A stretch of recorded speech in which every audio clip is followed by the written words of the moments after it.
June 6th. So what we're doing here right now is just showcasing what we intend to do for the next amount of years that we're going to serve in these capacities. But again, I want to say everybody concerned is meaningful, and that's the reason why we are here today. We're not here because we choose to just come here and just cause chaos or anything. So nobody have done that. I just want to just, lay that across.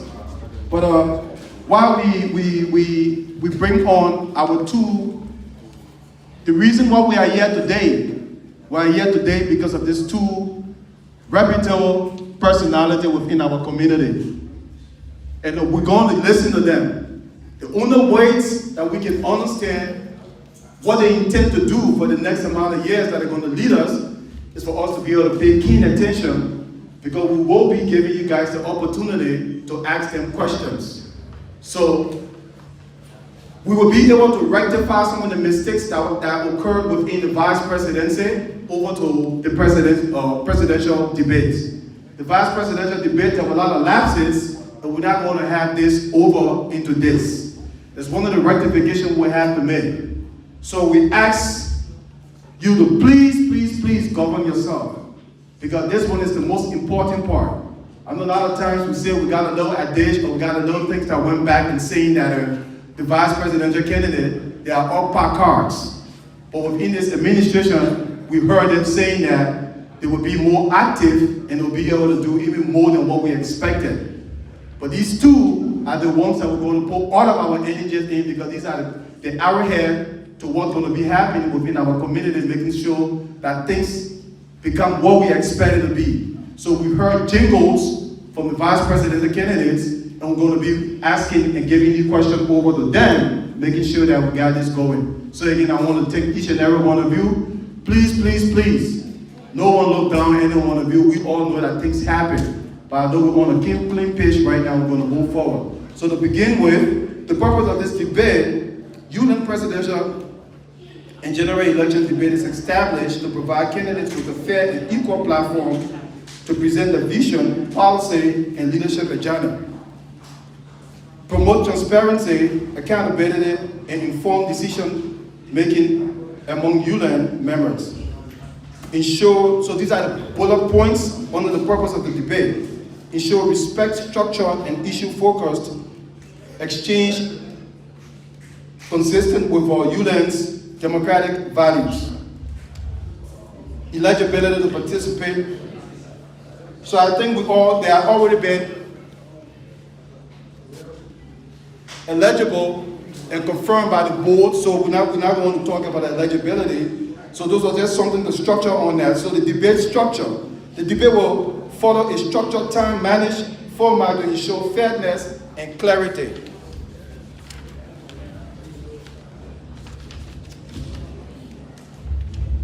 So each candidate will be given 3 minutes for an opening statement. Order of the opening statement will be determined by a random draw conducted by the commission and moderators. The debate will consist of 2 major questions categories. Organizational questions. Each Uland recognized organization may submit 1 question. The election commission will ensure relevance to Uland governance, neutrality and fairness, no personal attacks. Again, I repeat, I will underline that. No personal attacks and targeted questions. Meaning, in our Liberian parliament, please don't attack the man when they're outside there or anything. It has nothing to do with Uland. So the best place that you can carry all of your heavy weight is June 6th. All right? So we will be very rigid on that. If you're asking questions, we'll interrupt your questions based on the way we want them to be fair in governance with the rules and regulations. So as I said, if you know X, Y, Z here, there's something that is criminal or whatever it is, please take it to June 6th. We're not talking really here tonight. General Assembly question. From the General Assembly floor, the Commission will select few questions. Questions from the male members, question from the female members. That tells you the difference with what we did with the vice presidency debate. Respect, question must be respectful, issue-based, directed to all candidates equally. Candidate respond format. Each candidate will have 2 minutes to respond to each question. A minute rebuttal may be granted to the moderator's discretion when appropriated. Timekeeping will be strictly enforced. I know there was other question about time not being kept and all of that, but I want you guys to know that we are regulating our time based on what we got on our table. Closing statement. Each candidate will have 3 minutes for the closing statement. Closing statement will follow the reverse order of opening statement. Conduct and decorum. All participants must maintain professionalism and respect. Candidate conduct. Refrain from personal attacks, insults, inflammatory language. Address issue, policy, and organizational matters only. Respect time limits and moderate instructions. Audience conduct. Audience members must remain quiet. And again, audience must remain quiet during candidate responses. Avoid sharing, booing, and disruptions. Submit questions only through approved channels. Violation may result to removal from the venue. I don't think I want that to happen to anybody. But if that need arises, we'll have to implement that. Moderate authority. The Election Commission will the Election Commission will appoint qualified moderators. I think you already got that point. So to not go any further and take all your time, I want to go back to the moderator who's going to be supervising this. And again, welcome to this debate. And I wish you guys the best.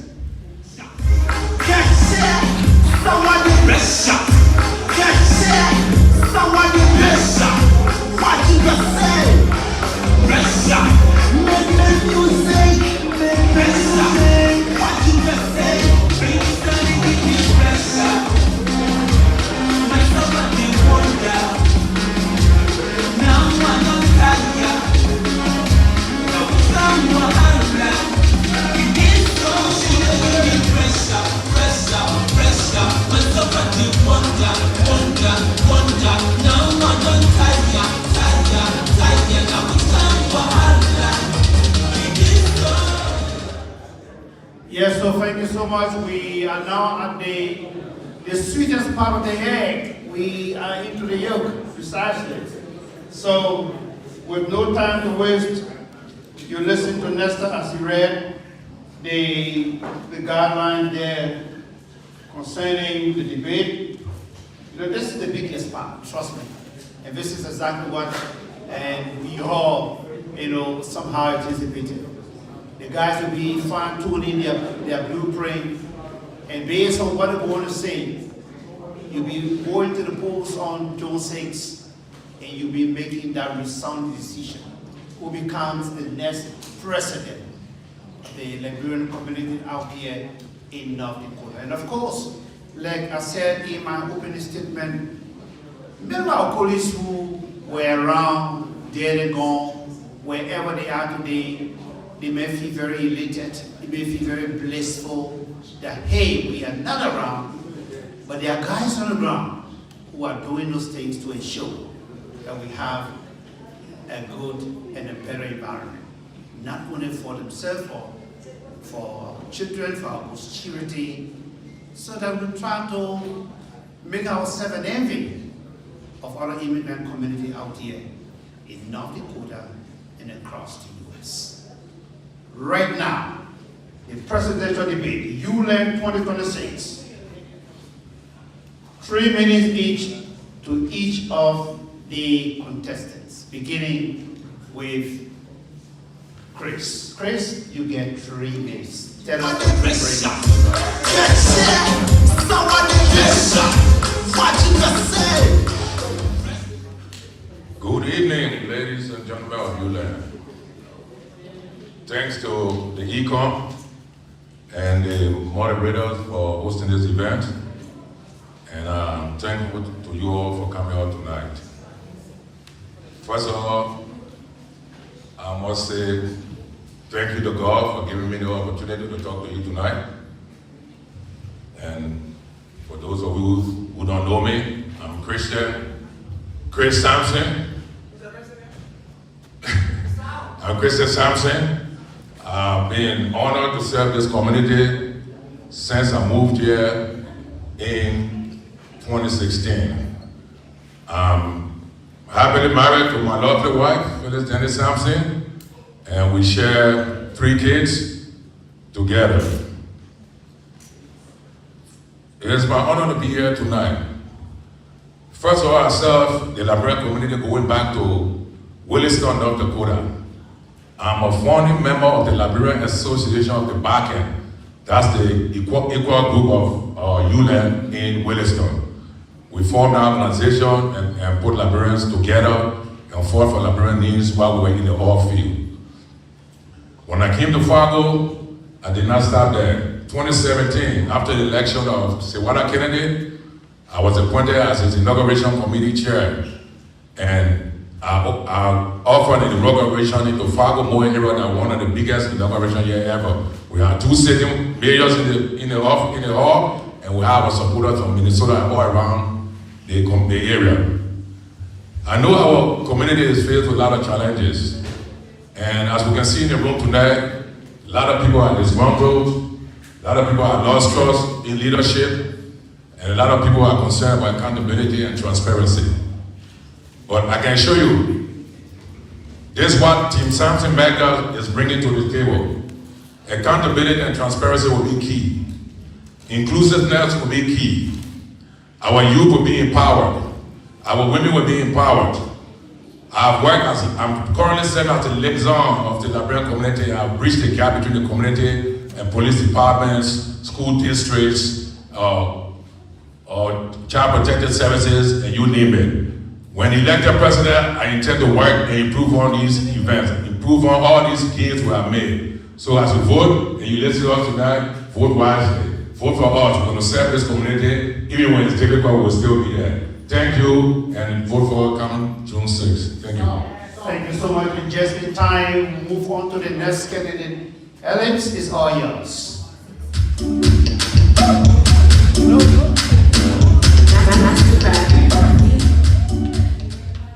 All right, thank you so much. Again, I want to welcome everybody here. I actually prepared my opening conversation, and it's very important to my heart. So, good evening, elders. My name is Alex Steer, a community leader.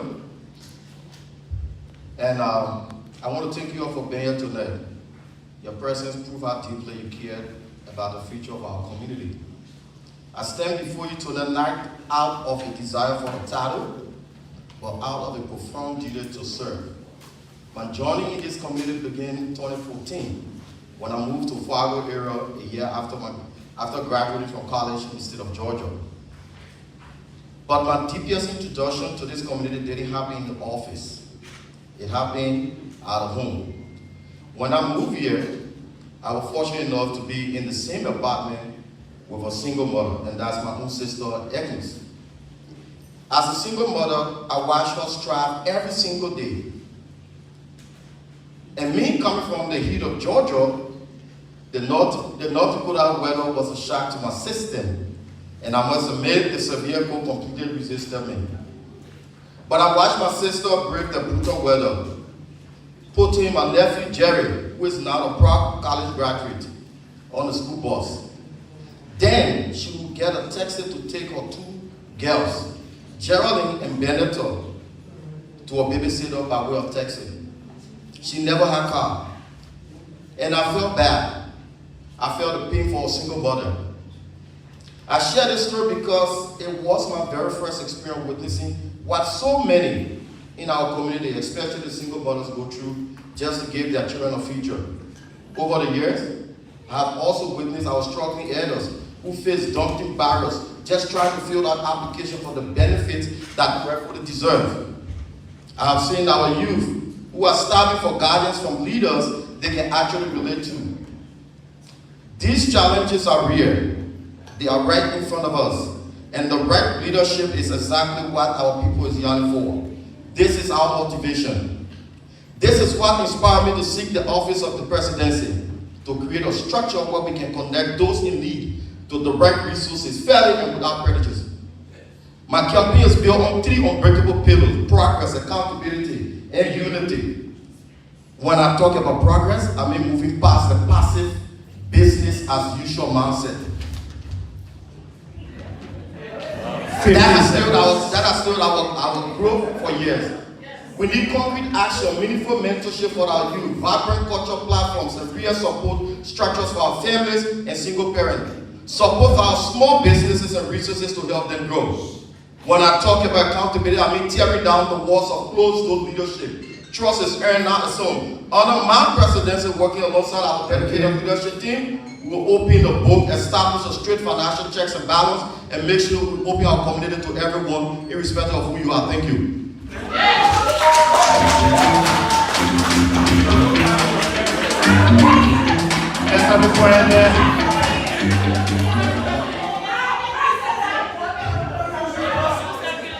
Okay, joke a little bit over the block. So when we say we want maybe 4 or 5 minutes, let's try to work in the time. We really do not want the cleavages or errors probably we made maybe to the presidential advice. We don't want to continue that. Let's work in the time and let's conserve the time. So thank you to both of the candidates here. At this point in time, we'll be moving on to moderators there to be shooting and spraying some questions, telling us exactly, what is it that they have in mind to run and move this community forward. Thank you. Thank you so much. After you guys finish deliberating all of the exposés and clearly telling us what your intents are with this community, just quickly, it goes to Alex Tier. Honorable Alex Tier. What can we expect within the next 100 days within your presidency? And that's a good question. First is that, like I stated in all of my campaign, this name Uland has been damaged by this past leadership. And it's good that we are getting it out of the way. In my first 100, I'll make sure I regularize Uland status, go above and beyond. What they are lacking is to provide the financial report that they are afraid to provide. Yes. We will squeeze them and provide that report and get things straightened, and then bring in unity and bring everybody on board. So my first 100 will be structuring Uland and making sure that we get our status back. So are you telling this body that there will be a place that will be able to get a guarantee that within the next 100 days, all of these that you mentioned will be implemented, correct? Exactly. You can trust me on that. To Mr. Sampson, the same question goes to you. In the next 90 days, what are your 90 days will look like? Well, 100 days, rather, I'm sorry. This gentleman is saying he's going to achieve all these things in 100 days. He couldn't achieve one in 5 years. He stayed away from the community. He just came back to be rewarded in the presidency. Well, let me continue. In my first 100 days.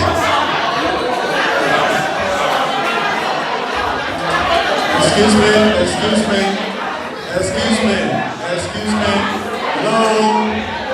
Hello.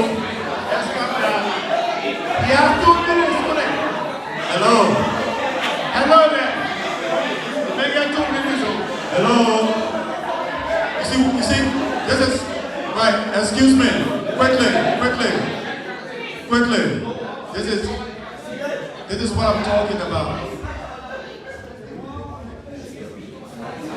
If a candidate, we're going to determine, Hello, my name is Romelia Massa Passowe, President of Westland. My name is Louise M.K. Patton. I am the Vice President of Westland, Fargo, North Dakota. Hi, I'm Lee Coleman, Vice President for Operations. Hi everyone, my name is Albert Fonico Kewu, board chair of Westland, Fargo, North Dakota. And I'm Abdullah M. Gitawe, Financial Secretary, Western Region Librarian Association of North Dakota. Westland is a combination of 3 counties: Bomi, Bapolu, and Grand Cape Mount County. The Western Region Librarian Association of North Dakota cordially invites you to her 2nd annual program and fundraiser, slated for Saturday, October 24th, 2026. venue 1321 19th Avenue, North Fargo. Or the Faith for Hope building opposite Fargo Dome. 35 seconds. Yeah, so in my first 100 days, we'll continue to improve on the work we've been doing here night and day in this community. Community engagement, bridging the gap between the local government and Uland. Giving the police ideas and explaining our culture to them so they treat our people with respect and dignity when they encounter them. One thing we're going to do, especially we're going to have a website for Uland. This 2026, Uland don't have a website. In my first 100 days, we have a website that's up and functioning. We're going to have a 501c rebranded Uland, transparent. We have a committee set up to go about setting up that 501c, and we'll keep the General Assembly involved. Thank you. Thank you. Yeah, thank you. Can I get a rebuttal? Thank you, just time. So, my brother, can I get a rebuttal? I think I want to mention something. So yeah, so we will give you 5 seconds of rebuttal. So folks, I think you can see a lot of the disconnect here. Mr. Sampson is telling me why he's doing 5 years if I was never around you as a leader. So how am I supposed to jump over your responsibility and go and get a 501c3 or regular route status for Uland when I was never leader in the community? So we can see the disconnect in them already. Thank you so much. Thank you so much. So my question is twofold. So my second question to you is going to start directly with you, Mr. Sampson. What inspired you to run to becoming Uland president? Say that again. What inspired you? The community, the people we've helped, the gains we have made, the opportunities we have in this community. That's why it inspired me to run for this. I've been around in different factors of this community. I've seen us as immigrant community that are being marginalized in certain areas. We have bridged that gap to a certain level, and we will continue to bridge that gap.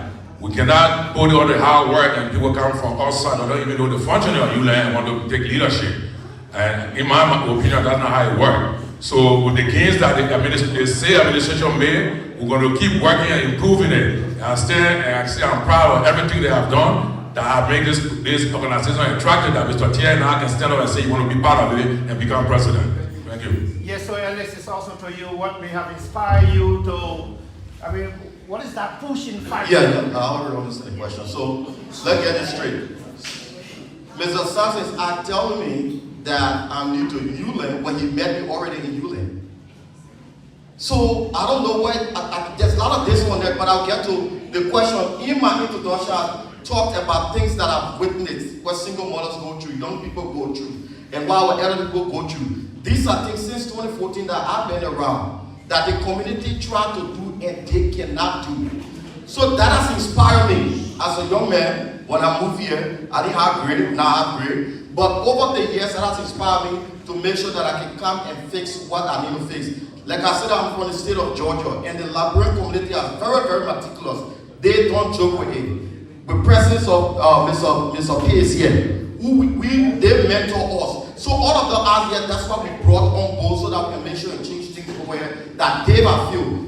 Chris has been in about a decade, and no success in everything that they have done. So that's why we are coming on board, because they cannot fix it and we'll be the one fixing it for them.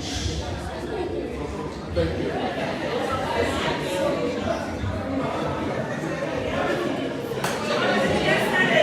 Yes, thank you. So, more questions.